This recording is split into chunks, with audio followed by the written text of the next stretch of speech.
Yeah, it was nice. It was good crack.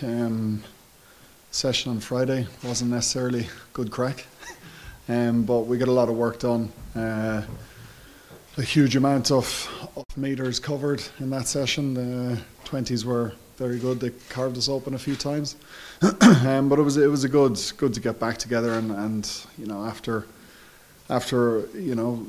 a game at a weekend where you're not entirely happy of what you've achieved, you just want to get back out on the pitch as soon as possible and try and work on those things again. There's a lot of excitement. There's a little bit of nerves. There's a bit of frustration. But there's a huge amount of confidence as well in our ability and the type of game that we know that we're pretty close to producing. So we're going to be filled with a huge amount of different emotions throughout the week. But I think the important thing for us is when the weekend does come that there's a huge amount of excitement to go and play rugby, and we're at home in front of our home fans in the Aviva in a Six Nations game playing for your country.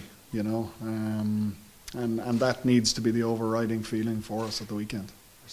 Sport is very, very psychological, and sometimes in those games, and probably particularly the Italian game, a lot of the mistakes and the fact that we might have went into our shell a little bit and showed a little bit of anxiety, it's all psychological. I think we're probably going to get the best French performance we've seen in the championship so far.